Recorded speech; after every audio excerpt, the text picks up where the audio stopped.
did you have the conversation with them? Do they know at all? They knew once I had my surgery because I couldn't do anything for myself. Okay. But initially I didn't tell them, but they were the primary thought in my head when I was going through it. Okay. I just kept saying, you know, you'll be all right, girl. You know, it's just something minor. You can get, you know, you're not going to do this. You're just talking to myself. So that's pretty much what I was doing the whole time. And then my mom, I think what really broke me was when I saw my mom cry.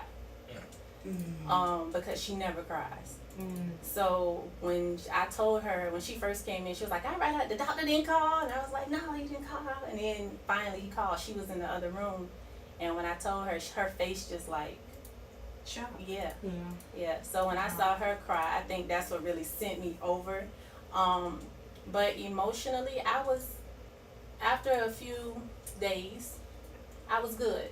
I just started thinking about, now at this point, what do I have to do to beat it? Right. So what was your first step? My first step was gardening. I started growing my own food. Because the only reason why was when I asked them, how did I get breast cancer?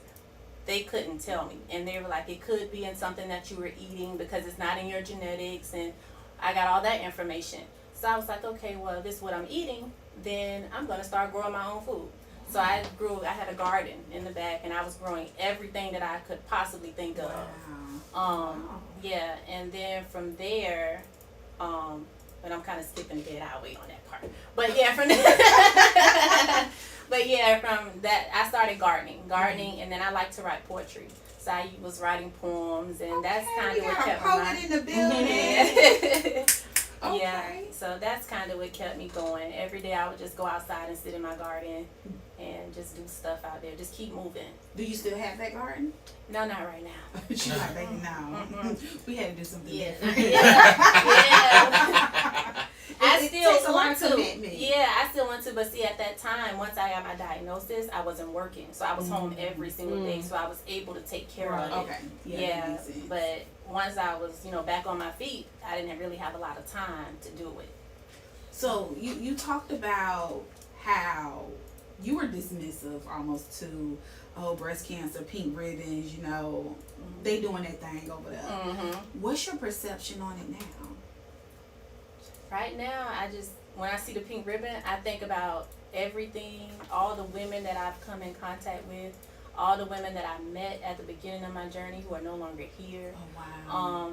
I'm a part of a lot of different breast cancer organizations now. Anytime they do something, I'm there.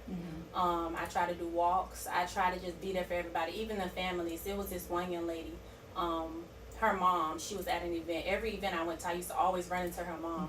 And she was so happy. I never forget when we had our last event together. She was so happy, and she kept saying, I'm done with chemo. I don't have to worry about this anymore. And then she wrote me a message on Instagram, and she said that the cancer came back. And by the time I looked at the message on Instagram, she was in ICU at the hospital, and she passed away. Her daughter, when you talk to her about it, now I think she's kind of in a position where she just shut down. She doesn't really talk about it anymore. But I felt so bad for her. Like, my heart just went out for her, because you can see, like, her mom with the excitement in her face, like, I beat this, I'm done with this. And then it came back. So I try so hard to just stay within that community. And even for the families, for the people that's going through it, because although we're the ones going through it, our families, they're going through it as well. And they're suffering just like we're suffering. So that's one thing I had to realize as well. So I just try to be there now for all of it, everything. Well, I have a question, because a lot of things that we talk, about here on Simona Says is about relationships. And real women still exist. And I have a question to see if real men still exist, right? I was always taught that there is beauty in every quote-unquote dysfunction, and it's sad that our society thinks that when someone gets sick or something happens to them, that's considered a dysfunction or a disability or whatever they want to name it as. When you tell a man, hey, I am a breast cancer survivor, what is his initial reaction? Or do they even care? Like, I'm curious to know about, like, what has dating been like as a breast cancer survivor? Well, I'm married. Oh, Amen. experience for your husband? He was there. He was there the whole time. Okay. He's a keeper. Shout him out. Yeah. Yeah, he was there the entire time for the whole process. For the changing my drains and taking showers That's and real, everything. real men still exist. That's the point I wanted to make. Yeah. Bam. He was there. Okay. So did anything change for him mentally? Because seeing your wife go through a battle, and it's one thing to go through a battle with a person, being in it with them, but you're literally in this battle by yourself, and they're the support for you. How was that for him? He was just saying that he was proud of me. He kept saying, I'm proud of you. You're stronger than I thought you were. So, yeah, he was just very supportive. He just kept every time something, when I felt pain and I couldn't stand up and bending over, he was like, man, you got this. Come on. You good. That's beautiful. So, That's awesome. And some people are running because they feel like they can't handle it. I think we watch a lot of TV shows that gives us these perceptions or these views of people becoming ill, becoming sick, and their significant other not knowing how to deal with it, and it causing a rift in the relationship. But I think it speaks to God's love. When you have God's love, agape love, you can truly function in your purpose and in the place that you're supposed to in real relationships. So that's a real beautiful relationship, because you guys are a couple in the kingdom. Because baby, a kingdom man gonna hold you down. yeah. And that's what he did. I love that. I love that. And then to answer your question about dating also, I was approached by someone, and he actually approached me because of my story. Wow. So I don't think breast cancer really, plays a part in dating, because he's seen my story on Facebook. And it slid into the yeah. Okay. Yeah, so I don't think that that's an issue. Well, that's awesome. Well, in that case, we gotta take a commercial break. But since we're gonna take a commercial break, we talking about holding you down. This that DJ Khaled, I'm gonna hold you down. All right. Let me tell you, you are absolutely gorgeous. Like, I cannot tell that you. I think when people go through chemo, did you have to do radiation? Yeah. They look different. Did you see any difference in yourself? Just my breast. You didn't lose your hair? Wow. Baby, the anointing on your life. No. Yeah, I just had a picture of my breast, but that was the only thing. Did you have a fear of losing your hair? No, because in radiation, you lose your hair. They burn it. They burn all the cells in that breast. Chemo was something that was offered to me. I told them I wasn't doing chemo because I didn't want. I had to just start my locks and stuff. I didn't want to lose my hair, so I was like, I'm just gonna do the radiation, and if that doesn't work, then we'll have another. then we'll yeah. Oh, So, I'll ask on the radio. You over there thinking? I see your wheels turning over there. Wow, you have a. And it also goes back to what you were talking about the last show. The last show the last show you talk about. There's this connotation that people look like what they've been through, and like what was the girl like? She said, "What does a drug addict look like?" That was when I'm a functioning drunk. I'm a functioning alcohol. I'm a functioning this. Like, So it just turned because I have dark a like certain that? breast Yeah, it cancer, was but it don't burnt. mean I That should whole look like side was this. So when they cut it out, like, will they take the inside out or what? Yeah, when I got surgery, That's good stuff. right here, they took my breast they took everything out, and right there I had fillers in, so I had to wear the fillers until I finished radiation, and then once I finished radiation, I was able to get my implants put in. Let me say this, because I'm mentally processing this. Which one is right? I don't know. Turn. It's like she got my phone. Wow. You didn't feel no type of, baby, my mind would I have probably been will like, try every day. baby. I just used to look at it in the mirror. I was like, girl, you gonna get through this. It'll be all right. Oh my, you are strong. Man. Because literally I would be depressed and oh my. Because I think the first thing people think about when they hear cancer is death. May I show? Would you like to see? It's not nasty. I ain't got stomach for it. I believe that too. Like I got diagnosed with an irregular heartbeat, so my heart doesn't beat properly. It does like that, right? But they told me that I thought I was ready to die. Oh God. Any kind kind of diagnosis. There's a lot of things in life you play with. The heart ain't one of them. That's the one thing that functions and controls everything. Yeah. And you took that bitch skips beats. Oh shit. But I think the craziest thing about cancer too, you look at people, it's like you made it, but she didn't. Yeah, and that's not everybody affects everybody differently. So like, there's people that my condition that are really down bad. But for me, that's like I still eat what I want to eat. I still do what I want to do. I had a downstairs neighbor who got diagnosed with lung cancer. Never smoked a thing in her life. She got diagnosed with lung cancer.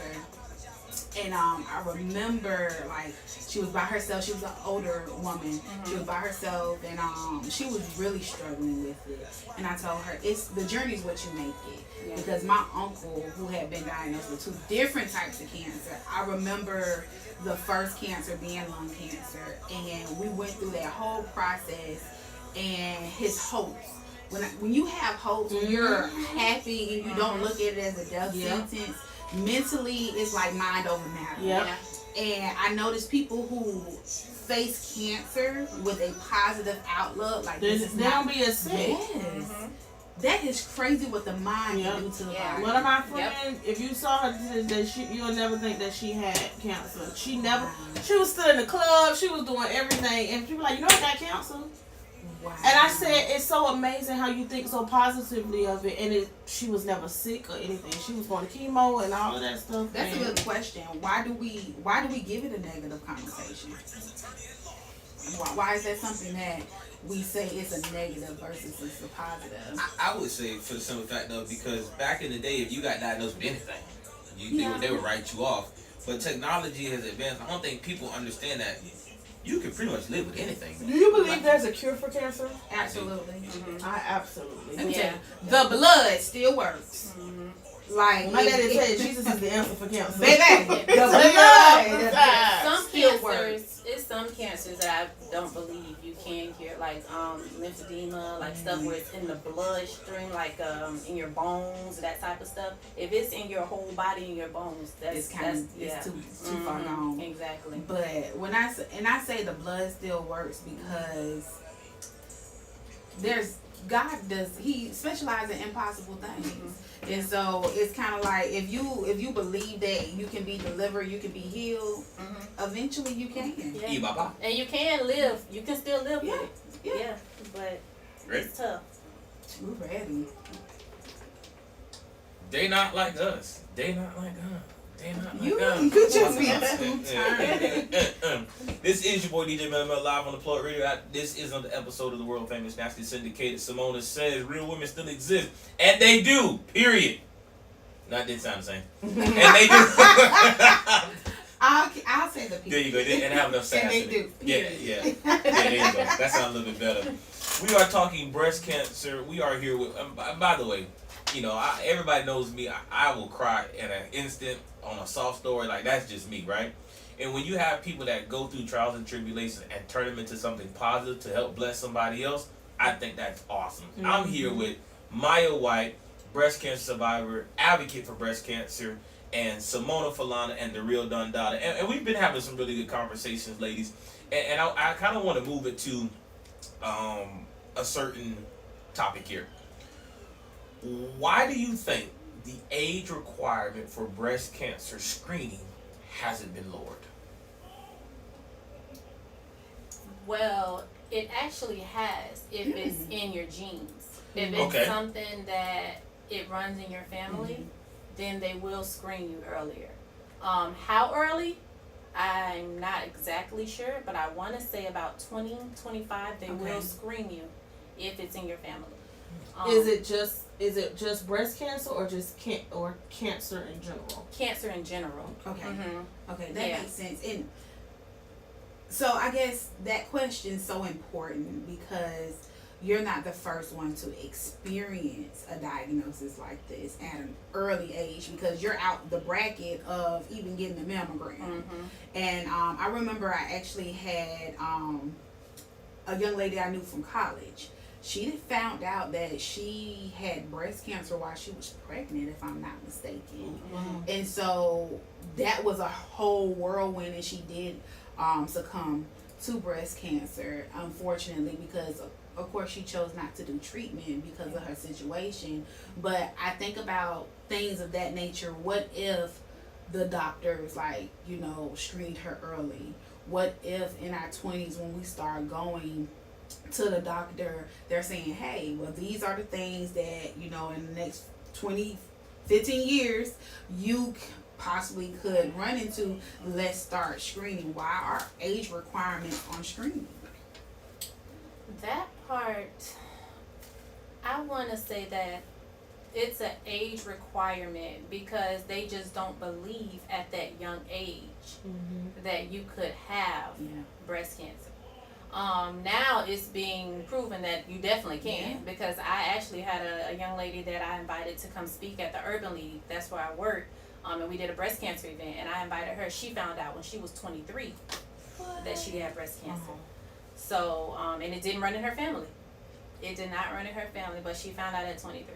So I think that a lot of their hesitation with it is because they just don't believe that you could get it at such a young age. They gotta rerun the statistics on that, because a lot of people are getting it younger and younger too.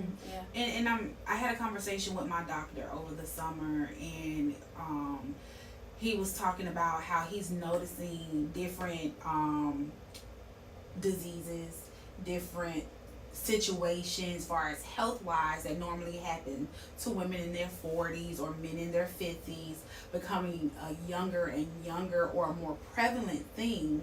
And the food has been modified.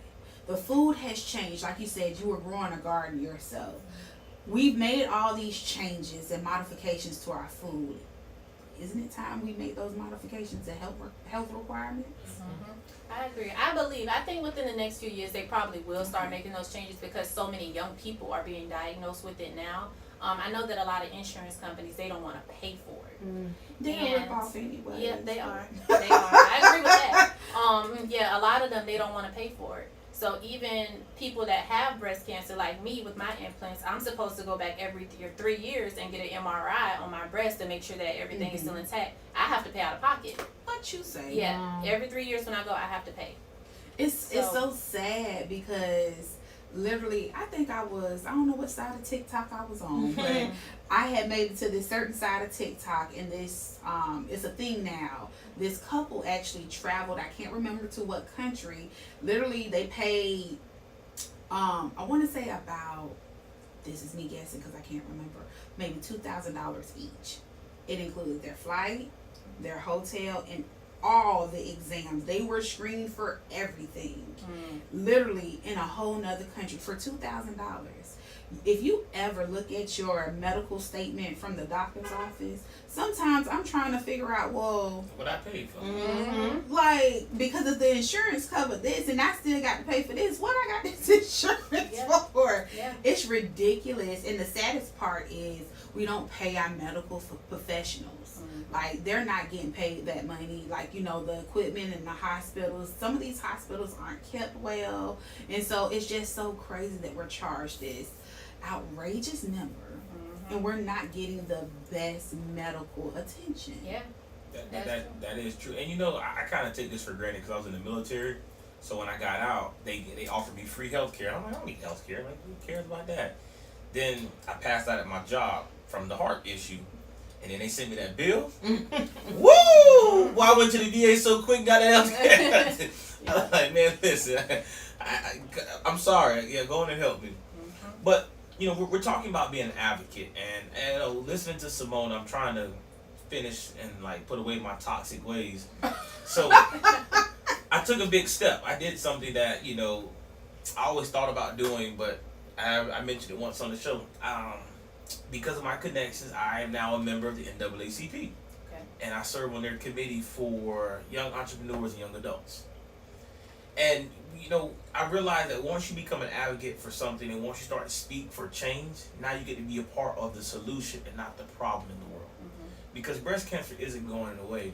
And so when you as an advocate are out there spreading awareness to somebody, you know, that may not or may not know the information, you can potentially save somebody's life. Yes. And for me, that's why I give you the biggest kudos for it, You know, and what advice would you give to someone who is struggling with breast cancer that just maybe got diagnosed? Number one, I would say keep the faith. Always keep your faith high.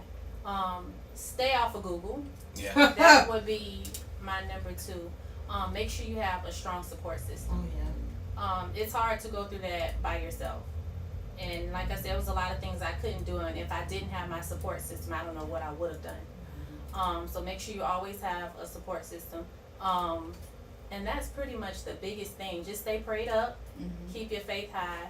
Don't get depressed, don't get sad, just fight. Just keep your strength, continue to fight, continue to push through, because the moment you get down and start getting emotional and start getting depressed, that's when all the other problems come. Look, Yeah. you just gave me a word right we got the opportunity to talk on the phone a little bit, and it seems like you've just been a busy bee since finding out this diagnosis. What else do you dabble in?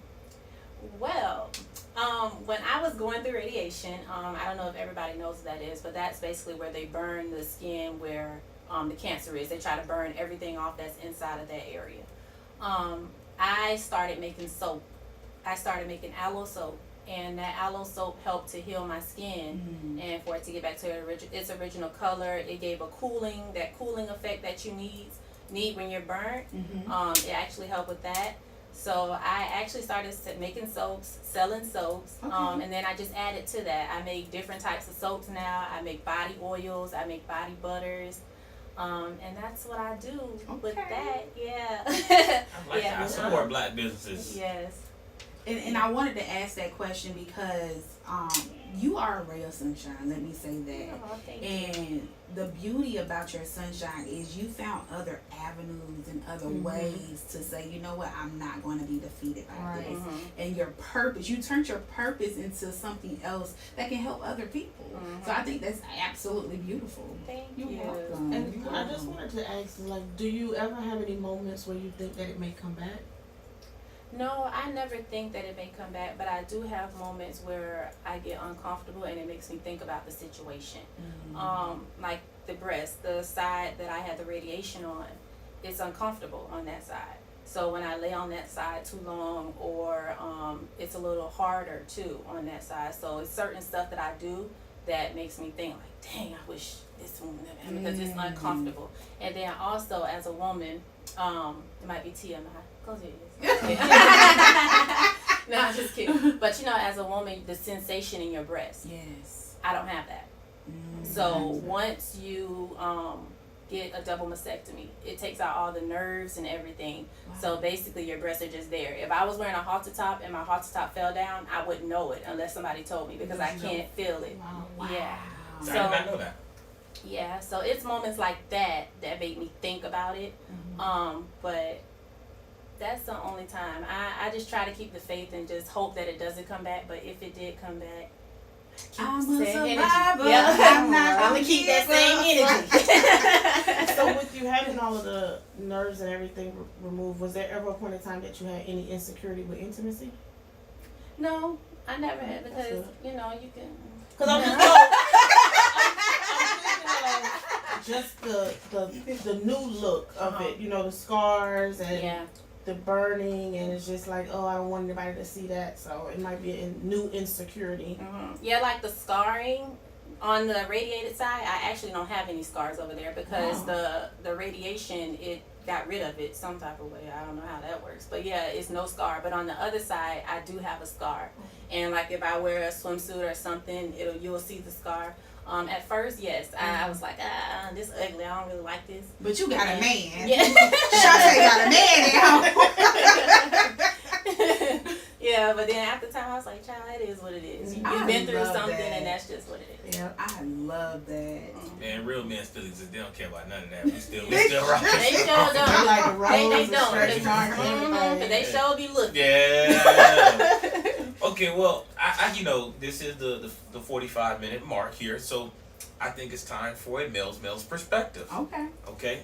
So now, Maya, a male's perspective is, this is the point of the show where I become very serious. There's no toxic. Everything that I say is true from the heart, and we want to, not only share awareness, but this is what the good Lord has put on me to give out to everybody in your situation. This is what Simona's been trying to get me to do.